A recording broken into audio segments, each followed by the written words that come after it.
Welcome back to Inside Personal Growth. This is Greg Voisen, the host of Inside Personal Growth. And joining him from my hometown, actually, couldn't be that much closer, is Brandon Peele. Brandon has a book out called Purpose Work Nation, Leading Organizations in Service of Our Nation's Powerful Purpose. Good day to you, Brandon. How are you? I'm good, Greg. Thank you for having me on. I say good day because I never know exactly what time zone anyone's going to listen to these in. So Brandon and I actually had an opportunity to meet in person, and that was on purpose too. Prior to this interview, which is always great because it gives me an opportunity to know a little bit more about the person. And that doesn't happen when you have authors joining you from all over the world to actually come on the show. So thank you for doing that with me. I really appreciate it. I'm going to give our listeners a tad bit of information about you. He's a Midwesterner, best-selling author. His website says unifier, activator, author, speaker. So that would really kind of sum up Brandon. He's got a thing called Unity Lab, which we're going to put a link to.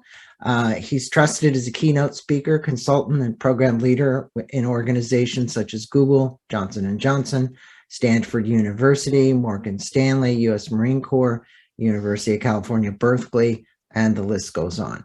He has written and co-written 4 books on purpose and leadership, and his work has been featured by news organizations such as USA Today, U.S. News and World Report, and Forbes.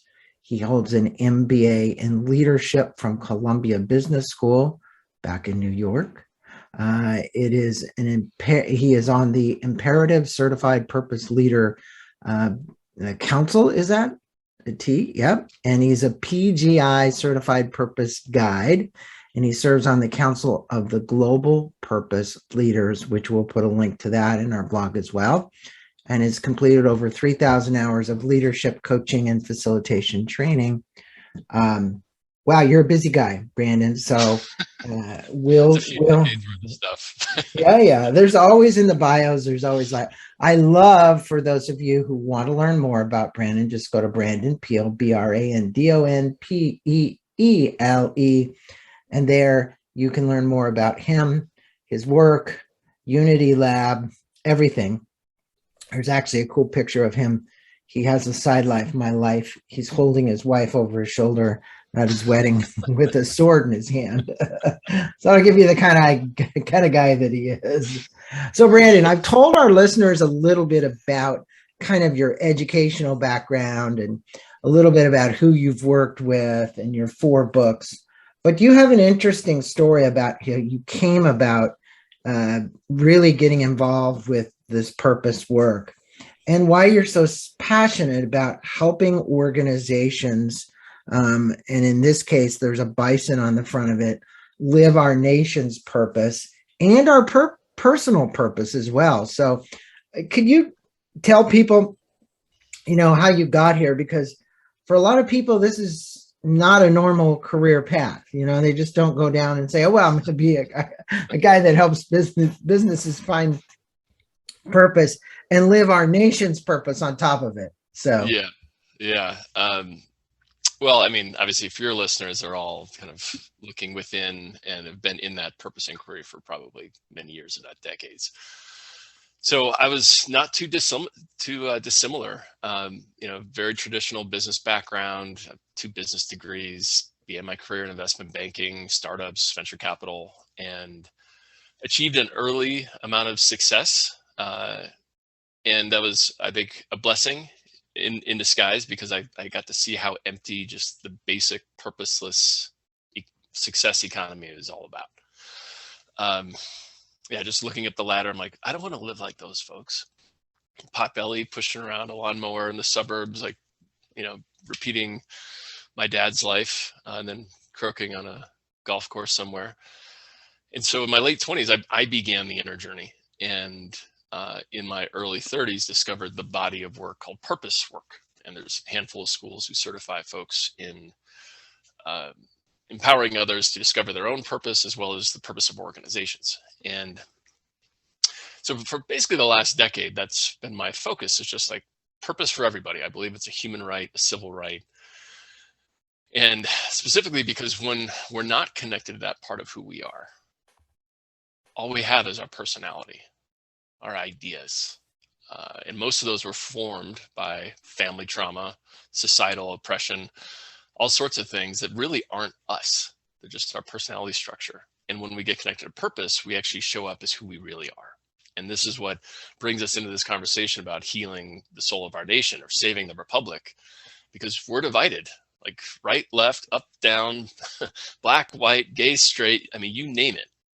And it's because we've been herded, we've been polarized into identifying with these things that aren't really who we are. And so this is where I think purpose can play a beautifully catalytic role in empowering individuals to transcend these differences around race, politics, sexuality, etc. But really fulfilling our nation's purpose, which, as you know, is e pluribus unum, from many one. So we diversity is our strength, is basically what that means. Life, liberty, the pursuit of happiness, all are created equal, and we work consistently to form a more perfect union. So those four things we're woefully out of integrity with, but I'll pause there. I've talked a lot. No. And I think it's important for listeners to understand how you got there. Look, a guy from Illinois with an MBA following into this work is a bit unusual. So there was some disconnect for you. You might find this happen with somebody in psychology, but not always somebody with an MBA, right? Because your idea, as you said, you saw success early on. You didn't want to live the same life. And I get that there were these pains associated with seeing how people live their lives. And you wanted, in essence, I say, for people to kind of wake up to what's possible. And you mentioned that the purpose of the United States of America has four key parts. You just mentioned them. But in that, how do we effectuate our purpose during these times that we're living in connection with what you just mentioned, a minute and a half ago, about those four parts of our nation's purpose? Because I don't think that as a whole, there's anybody out there thinking about our nation's purpose, right? It's not something on their mind every day. Very few. And our founding fathers who wrote that, right? When you go back to those times, they were in harder strife periods than we are today. Okay. They were hard for sure. They were hard, maybe not harder, but look, it was difficult. So why the nation's purpose, and then the connection to our own purpose, and how do we effectuate this purpose, given there's so much going on in our lives that we're just trying to keep the wheels on the cart? Yeah, well, I'll just tell like a quick story that brings me into this conversation, basically. So 2020, I had just had a whole year of heartbreak. Just moved to San Diego and was talking with homeless folks, talking with my neighbors. And it was just different from when I lived in the Bay Area. Folks are hand to mouth here. And, as I discovered, this is pretty much a national phenomenon. And the Bay Area is very kind of, what do they call it? Precious, You must have been living in a suburb of the Bay Area, because downtown San Francisco has more homeless than anybody. But I get it. It's kind of a perspective. Yes, we do in San Diego. I've lived here most of my life, have a huge issue with homelessness. And I know you told that story about the Black Lives Matter thing and the police. I thought is that the story we're going down? We'll get there. We'll get there. Okay. Sure. So, at the outset of 2020, I'm like, okay, I can't take any more heartbreak. I just want to serve. And of course, was working with great clients and had a great team and all that. And I just started watching our Democratic primary season, first impeachment, Supreme Court confirmation, and then, of course, George Floyd's murder. And all of these, I just felt like I was in the ring with Mike Tyson. Like, wow, we are like we're falling apart. Just seeing the conversations in my own life and confronting folks in my community who are hand to mouth. And as I started to realize that this is a nationwide phenomenon, like the Mayo Clinic says 97% of us are unhealthy. So there goes life, liberty, pursuit of happiness. 61% of us are lonely, and that was before the pandemic. And we all know that depression, anxiety, isolation has like tripled during the pandemic. And then political polarization and racial unrest. E pluribus unum is out the window. And it just started to hit me like, whoa, now I know why I feel upset. Even though I have a connection to my own personal purpose, I'm living in this place that makes purpose, that makes life, living the pursuit of happiness very difficult for the majority of its constituents. So that's really how the inquiry began for me. And when I launched Unity Lab in 2020, it is a vehicle, a company that heals the soul of our nation by activating individual purpose and creating diverse connections and relationships within organizations. Now, the reason why organizations matter is that our government, I'm not probably telling anybody anything they don't know, but full of polarization, gridlock, lots of great legislation just dead on arrival in the Senate. And trust in government has slid from 77% in 1964 to a quarter. So only 25% of people right now trust the government.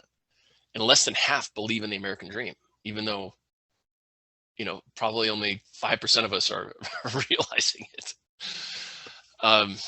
So government isn't going to solve our problems. We can't wait for DC to come in, just like sign into law. There's just too much dysfunction and corruption happening. And similarly with education, religion, journalism, those have also been on a multi-decade long slide. And so the only sector of society that is healthy enough, that has the self-interest to activate individual purpose, and we'll go into that in a second, and also requires there being peace and democratic norms for them to even operate, because in an autocratic state, those things get nationalized and turned into crony capitalist enterprises really quick. You saw what happened in Russia in the 90s. So how much do you lay weight on, I'm a bit older than you, and social media wasn't around, right? So this instantaneous ability to communicate with the world has been good, amazingly good to connect people, but amazingly crazy about dividing people, especially during these times. George Floyd that you're talking about, Trump, you name it. I mean, it just seemed like it came in one after another, after another, after another. How much do you believe that decline that you just talked about in our belief in government, on our belief in, everything really, we started questioning everything, came from the fact that we were so connected and had such an ability to communicate with one another that we started questioning all these things, versus in the past, we didn't have that instantaneous communication, and we were fed propaganda, and we're still fed propaganda. Yeah. The question is, we're all trying to figure out what's propaganda and what's true. I know, it's impossible. So to answer your question, Greg, I think social media and also just mainstream media decay, that's responsible for about 2/3 of where we're at right now. Mm-hmm. The fire was really lit in the 70s when neoliberalism took off, wages stagnated, and $50 trillion of wealth was siphoned from the bottom 1% to the top 1% to folks who don't need it. Mm-hmm. And when the fairness doctrine was not renewed in the 80s, that allowed all of our TV news folks to essentially say whatever they wanted to amp up viewership, because now there are tons of channels and they needed to be hyperbolic and extreme and move us towards anger and outrage. And then here comes social media in 2007, that now anybody can say anything without any need to fact check, any need to back up what they say. So I view the Fairness Doctrine and then the Communications Decency Act, Section 230, that allowed social media companies to not be responsible. Those were just like gasoline thrown on the fire, but the fire started burning in the 70s. So here we are today. We've got all of our major institutions, with the exception of the private sector, completely hobbled. With integrity issues, business model issues, corruption issues, dysfunction issues. And the private sector right now is the only sector that's actually functioning relatively well. And because of their tight relationship via lobbying, K Street, when they want something done, it gets done. Well, the only thing that I would say is that still the challenge is the division of wealth. You know, I was listening this morning to somebody that said Elon Musk could buy Twitter for $40 billion. And that was his last month's increase in net worth. And, you know, when you hear things like that, because he invested big time in Twitter today and it drove the stock up, and you see what's happening, you have to start questioning, you know, this disparity, this inequity that's occurring between, you know, when they say India has classes, you have a very high class, which is 1/3, and a middle class, which is trying to get there, and a very, very, very poor class. How does that contribute to, you know, organizations in this case attempting to come together to solve this problem, if that's our own last bastion of hope here, because everything else is dysfunctional, right? But then you look at the organizations, and I know there's a long-winded question, but you know, you look at the ones that really have power, like the Googles of the world and the Facebooks of the world and the Amazons of the world, and the, you know, and it's very small content in the Microsofts of the world, very small concentration of power again. Of power, and the power to control lots of things, right? So, and it comes down to your e pluribus unum. We have put our faith and trust in a dollar. It's right on the dollar. Okay, right? And that's where I question this. Right? Well, exactly. Now, in a cohesive, coherent society that takes care of everybody, things like a Tesla and an Amazon and a Microsoft are not bad things. You know, folks, especially when they're providing tools that are liberating and empowering. Like, where would I be without Gmail and Google Docs? Where would I be without Facebook and LinkedIn? Like, agreed. But the government is trying to step in again, like it did against Microsoft, to say there's an antitrust. Well, now you say, well, is there antitrust at all of these companies? Are we going to go after Google? Now we're going to go after Amazon. Now we're going to go after all of them. Now, they lost against Bill Gates the first time, if you remember, in the 80s, right?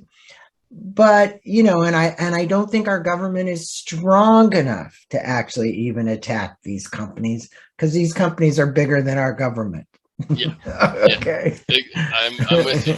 With you. Now, they do have a case, because the airwaves are part of the commons. The internet, at least the portion that we surf around in here, is part of the commons. And right now it's not being stewarded in the interest of the people. It's being stewarded in the interest of essentially advertising. So whether they use antitrust, whether they use they reinstitute FCC fairness, or revoke Section 230 of the Communications Decency Act, they need to do all that. But antitrust is just one of the things they think they can maybe get done. But the real interest is in protecting the commons for all Americans, really. Well, so it really comes back down to, as you said in the book, that this book is for an evolved leader, for the damn giving evolutionary leaders, you say. Your book is attempting to bridge two worlds of haves and have-nots and close the gap on the inequality in the world. And what must happen to our individual and collective consciousness and the souls to live on purpose and to close that gap? Because at its point, I want to state this because I think it's important. I interviewed Stephen Kotler, I can't tell you how many times, and he has one coming out in 2 weeks called The Devil's Dictionary. Mhm. And he says there's only one thing that's actually going to change society as we see it today. And I thought it was empathy and compassion. Mm-hmm. And he said, if we don't have the empathy and compassion, and it's actually a story he tells in the Devil's Dictionary, and I think aptly written, the Devil's Dictionary. Could you comment on that? What do we have to do, these consciousness in the souls of people in the world, to wake up, to live on purpose, to live in conjunction with, as you call it, the nation's purpose, to rectify the challenges that we're faced with? Yeah. How much of us can wake up? Because not everybody's going to wake up, but do you believe that enough could wake up to shift us globally? Oh, absolutely. Absolutely. Yeah. And I totally agree with Stephen Kotler. I'm a big fan of his work. So empathy and compassion are very difficult to just like wave your magic wand and say, okay, everyone start to feel and act more towards a collective. Yeah. Like you can't mandate it. It's not a top-down thing. But it can be cultivated through consciously structuring relationship. Now, what this kind of keys in the work that we do with Unity Lab. So how does an organization both activate individual waking up, organizational flourishing, and protect and save the republic? They really have to do two things. One, they have to recognize that they themselves are pretty much a sovereign entity with a culture, education functions, healthcare functions, environmental functions, policy functions, and that internally they can cultivate behaviors and beliefs. And once you get to 25% of a population, that's a tipping point. So the work that we do is we put people into small, diverse learning groups. So groups of 4 that have as much diversity in those groups as possible, and move them through a series of programs that have them self-reflect on their own purpose and values, take new actions at work that express those. So these are actions that are pro-social, oftentimes including empathy and compassion, and then sharing their experience in these small, diverse group discussions following a discussion guide. So empathy and compassion and trust build across difference, because these folks are meeting 5 times, once every 2 weeks, and building these relationships and sharing what's really true for them, not their identity, not their opinions, not their race, not their ideology, but sharing really who they are, their own humanity. And that's, aren't Brandon, I don't know what the number is. You know more about the findings and statistics than I do, so maybe you can enlighten my listeners and me. I just finished that interview with Stephen Kotler on Trust and Inspire. And, the whole premise of the book is to move from command and control in corporations to trusting and inspiring. Easier said than done, because I believe 90% of our corporations, even though they may espouse some of this stuff, are still command and control. And, if that's the case, we got a long way to go, dude. I know. It really is a mindset shift, and Trust and Inspire is a great way to move folks towards that. I think my book is as well. I would also throw in Purpose-Driven Organizations by Carlos Ray. But there is a mindset shift that, like, what got us here, this command and control, extract, exploit orientation, is not going to get us where we need to go. Lead to any further organizational growth.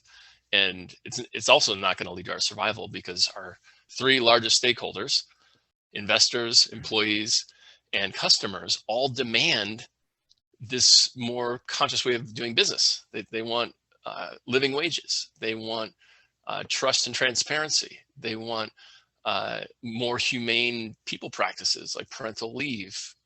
They want cradle to cradle supply chain. So business has every incentive to do this. That's why I wrote this book for business leaders, is that you will win by the measures of the old game, and you'll also activate all the potential that's just latent, waiting there. Like 80% of the world's workforce is disengaged. So think about that. Yeah, but if you look at the mammalian brain, you know how it actually works. It defaults to time as money.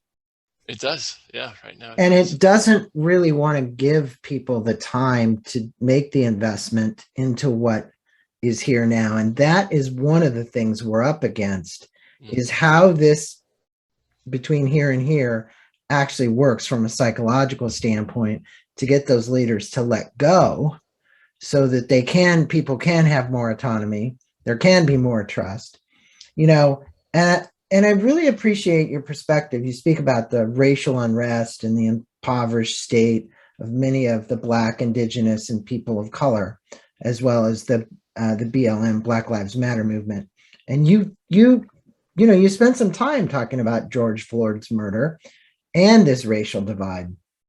How can defining and living on purpose help us to ameliorate these problems that exist in our country? Because look, that problem stems from that mammalian brain where the guy leaned on George's neck for 8 minutes and 26 seconds or whatever it was, because he had no compassion, no empathy, no nothing to just get up and say, hey, look, you know, just handcuff the guy and take him off versus kill him here this way.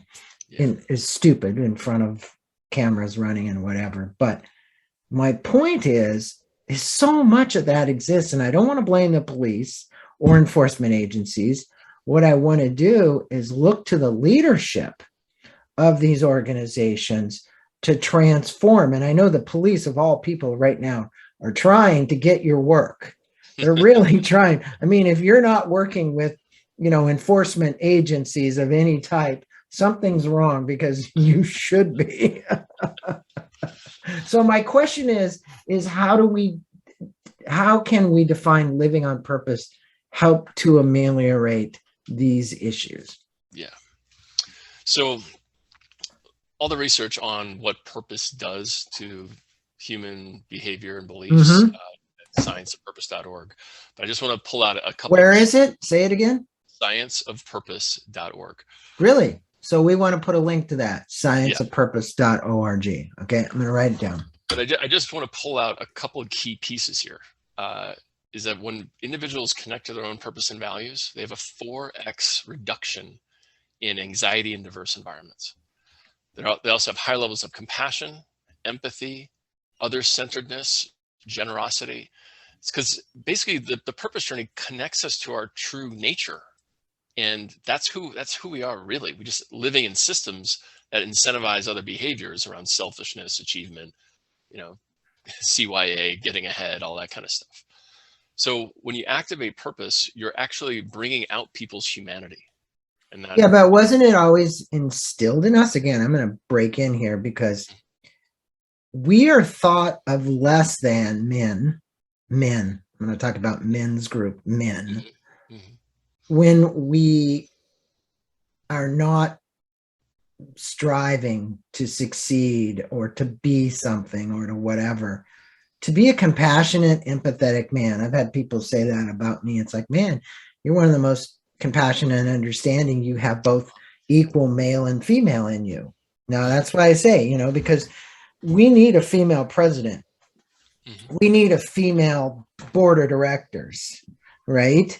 Because there's something about the feminine side that we all know has compassion and empathy built in it. There were mothers. That's what they do, right? So I'm just wondering, how do we reprogram these males out there? That's you talk about it here. I read it probably more than once. You even said it kind of about your dad, but these white male dominated, you know, I see O'Connell up there and I'm like, holy shit, 80 some years old, Speaker of the House. What the, pardon me, fuck. You know, this guy does not belong there. This is you know, and then I could say that about so many political leaders today. Right. I mean, I'm sitting here looking at him going, scratching my head. Where's the diversity? What happened here? How did these guys get control of this? Yeah. So I'll Pardon for the long no, that's perfect. dissertation here, but it actually gets me upset when I speak about it. Huh?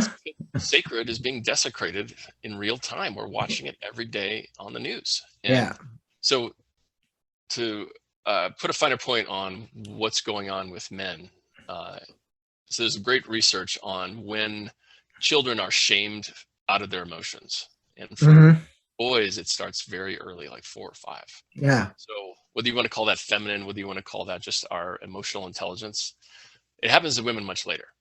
And we've all seen, lean in type folks in organizations, female, who act very much like a wounded man, so it's not just male, female, but one of the things that men need, and really all people need, is a safe space to actually share what they feel. And that's the work that we do in the Mankind Project, helping men discover who they really are, giving them access to their emotions. It's the work we do in Unity Lab by having folks meet in these small groups with very tight agreements like confidentiality and safety, where they actually get to share for the first time really what their experience is. And I'm not saying that it's the fix-all. Like, we all need to do trauma work if we've had childhood trauma, if we've been shamed for emotions, neglected, abused, rejected, all that stuff. But right now what we're witnessing is traumatized leadership. This is like, just look at Vladimir Putin. Like, this guy just needs a hug and a blessing and some healing work. And he'd be like, oh my gosh, I'm such an idiot. I can't believe I killed all those people because I didn't get enough hugs. So that's a piece of it. Now, speaking to that mindset to get them to do something about it, I always just lay out the ROI. For every employee that is connected to their purpose and has a sense of belonging, they add $20,000 in productivity a year. So the average 10 years, 4 years. So that's an $80,000 return by activating purpose and belonging within your organization.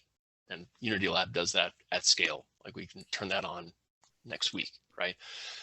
And the investment is like a tenth of that, right? To be able to do that.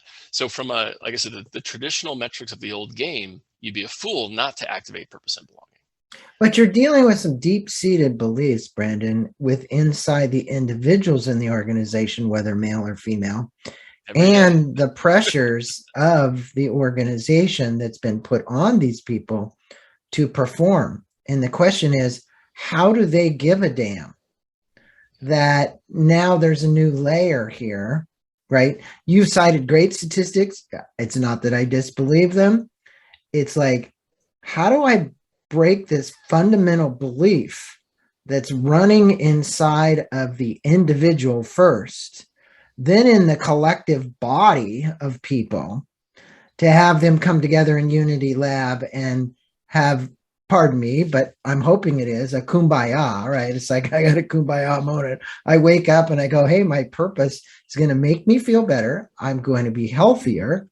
I'm going to be more productive. I'm going to want to work more. And I think the word work is really overused, to be honest with you, because every time I think about the vernacular work, it's like, if you love what you do, it's not work. Right. And if you're on purpose, it's not work, right? Yeah. It's like you and I doing this podcast here. We probably could talk the rest of the day, but the point is that, you cite that we're a divided nation. The result is 74% of us don't have any friends from different ethnicities.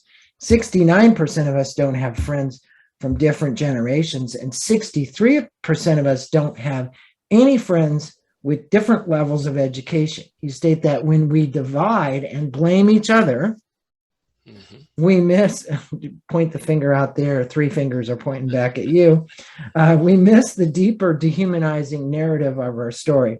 How do you recommend that we rewrite the story? And this goes back to what I just said. It's the stories we're carrying around with us in the Unity Lab. How do we rewrite the story so we create a society that has more inclusion, compassion, and acceptance for one another? Because that is the key. Yeah. We got all these stories, and it doesn't have to be one unified story. It has to be a story that has certain values that I believe in that can be expressed. How do we rewrite that? Yeah. And that's why I led with the purpose of the nation, because these are very sacred ideals. Yeah. In our story, to come up with these, and our story to actually make them real, making progress, not fast enough by any account. But like, I actually think the story of our nation as like one of a covenant that is built on ideas and laws, and not about people, and not about culture. Like Russia, for example, perfect example. Like Putin is trying to create a national identity around land and history, not ideals. And Right. Putin and his allies are winning. Now 68% of humanity lives under autocratic rule. That's up from 48% just 10 years ago. So democracy itself, like a liberal society, constitutional democracy, those things, if we care about them, and this is really the call to action for leaders, like if you want to spend the next 20 years just hopping around trying to amass a pile of chips while the republic falls, go for it. This is not the book for you. The book for you, this is the book for you. Is like, I need to do whatever I can right now to effectuate democracy, our national purpose in-house, and also use our market power, our brand, and our voice to take a stand and protect those ideals at home and abroad. But not just this guy, Putin. Many people are failing the test of money and power. Yeah. Yeah. Okay. They're using their power inappropriately. They're using their money inappropriately. Yeah. Okay. And so I don't know how you want to say that, but would you agree with that statement? Oh, absolutely. Okay. So it's like, okay, I'm a philanthropist. I want to give money someplace. If I'm Elon Musk, I have plenty to give away. If I'm Jeff Bezos, I have plenty to give away to make a change.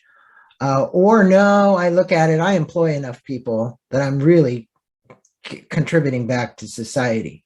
I just think that there's a whole mindset shift that needs to occur there around money and power. And you state that if we are to fulfill our purpose as a nation and understand the role of the organization, which we've been talking about, have it to be fulfilling it, then we'll have to surface the underlying myth that has driven our nation for centuries. What's the myth, and how do we start to elevate the consciousness to bridge the gaps in inequality? Yeah. So it's essentially hyper-individualism, or what the Cree Nation calls Wetiko, like a parasitic selfishness. Mm-hmm. And even though our stated purpose is anything but, it's like, it's beautiful. It's about all of us winning. Diversity is our strength. But what's actually been driving us, especially in the private sector, is this sense of individual achievement, wealth accumulation. And now, of course, we have Bezos and the Musk of the world who are standing on top of their gold with it, and everyone else be like, I'd like to eat. So, but fundamentally, Brendan, isn't there the fundamental things is fear? Well, yes. At a level, because everybody out there, you were talking earlier about, we live in San Diego in a society which has got a lot of impoverished people. When Maslow did that study way back when, the basic level things aren't being taken care of. Mm-hmm. So, you say, well, how does crime rise in a city? It rises by the people who don't have what they need in most cases, and they weren't brought up in a normal structure. So instead, well, let's go just take it from somebody else, right? And so I know I'm kind of off the track here, but not really. Where I'm going with this is that fundamentally at the basis of this is fear. Putin's afraid. Many people are afraid that structure in which we live is going to shift and they're not going to get their piece. Yeah. Right? I got to issue with that. It's like, well, this whole thing's going to shift, and when it does, how much am I going to get to keep? Yeah, basically. Right. Yeah. And then you have folks on the other side who have realized that they don't want to die with their money. They don't want to set up generational wealth. They actually want to improve society. Yeah. Folks like Buffett and Malin Burnham and Lots of them. Yeah, Bill I've Gates. worked with lots of them, so I Yeah. know. And there's lots of small ones too, but that myth that you talk about, and to elevate consciousness. When I say elevate consciousness, I'd say the same thing as Stephen Kotler. It's like, hey, look, we've got to be more empathetic and we've got to be more compassionate if we're going to resolve these issues, right? Yeah. Now, you have a picture of a bison on the front of the book, and you speak about the Bison way, which you have a little bit, but you haven't gotten into depth with it, about the bison and the ethics of courage, care, inclusion, play, independence, protection, and redemption. And I think I missed one. I did. But those, I didn't even know that, which thank you for awakening me to that. What is it about those descriptors that if everybody lived that way, we would have a more unified, fulfilled life, and we could move in unison as a one nation? Yeah. So I juxtaposed the bald eagle and the bison. Bald eagle representing our parasitic selfishness, right? And it also being a very terrible choice for our stated purpose, whereas our national mammal, the bison, was only ratified in 2016 by a bipartisan coalition, comes with a much more inspiring and inclusive set of ethics that, implied ethics, just looking at their behavior, like, oh, wow. So they share space intimately with other species, inclusion. They're courageous. They run into a storm to move through it quickly versus like cattle who run away. Generativity and sustainability, they leave the environment better than they found it. Just those three. We don't have time to go through all 8, but just those 3 would radically change organizational life, civic life, community life, and our national character. Agreed. And so the ethics of the bison can then be adopted by organizations, should they so choose, and activated very quickly. Within literally 2 quarters, you could activate purpose and belonging and see individual flourishing, the flourishing of your organization, and know that you did the best that you could to protect our democratic ideals and our nation's purpose in-house and out in the market. And in your company. Yeah. Agreed. And I think it's so important. And I'm going to say to my listeners, get the book. It's not only filled with great advice, but he gives you questions at the end to think about, and also stats. A lot of people will fundamentally place their importance on statistics, percentages. And I think it's great because it tells you how we're moving. There's an analytic in the book that shows you how we're moving. And in some cases, Brandon points out we're moving in the wrong direction. And in other cases, he points out we're moving in the right direction. And you, as a company, want to move in the right direction. And you call for some very decisive action and state that our flight plans are useless, that we must turn all of our cards face up and start playing a new game. We need to embrace the current reality and rethink everything with the Bison ethos in mind and at heart. What does this look like, and where should leaders start in developing a new flight plan? Yeah. So the first piece is just to recognize that we are in VUCA times, volatile, uncertain, chaotic, and ambiguous. Right. No executive team, I don't care how many Harvard MBAs are in that room, are smart enough to have it figured out all in advance. We need what Kotler was talking about. Trust, agility, transparency. We need individuals to be solving problems and creating new solutions, but they can't in a command and control organization. So the first is just to understand that command and control is useless. Like, you're just going to be responding to fires if that is your only orientation. Whereas what you can do right now is activate the purpose and belonging of your organization at a cultural level, at a behavior level, at a leadership level. and empower people to bring their wild ideas, their dissenting opinions, and start to shift how things are done in the organization to meet the evolving demands of customers, employees, and investors who all want sustainability and equity. So that's not going to happen by a CEO having an aha on the golf course. Those Right. are thousands, if not hundreds of thousands of decisions that need to be made newly, and you can't do that unless you empower folks. So what we get to in the back half of the book is how do you actually do that? So first you activate purpose and belonging in your organization, and then you move that into a broader discussion of, okay, now that we know who we are, who is our organization for the world? So we have a deeper dive in our organizational purpose and values.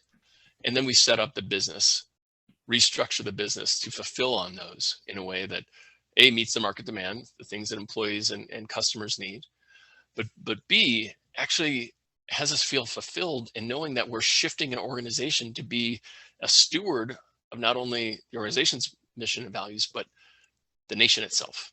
Mhm. It is activating democratic ideals, empowering egalitarian ideals on a day-to-day basis. So would you say a good example of that might be Patagonia? Chouinard? I would put him on that list. I'd put Okay. Patagonia on the list. I'd put Eileen Fisher on that list. I'd even put Microsoft, frankly. Microsoft. Yeah, well, the new CEO is Yeah. he's exceptional. Yeah. LinkedIn. I love those folks. They're doing Well, great they're work. owned by Microsoft. So. Yeah.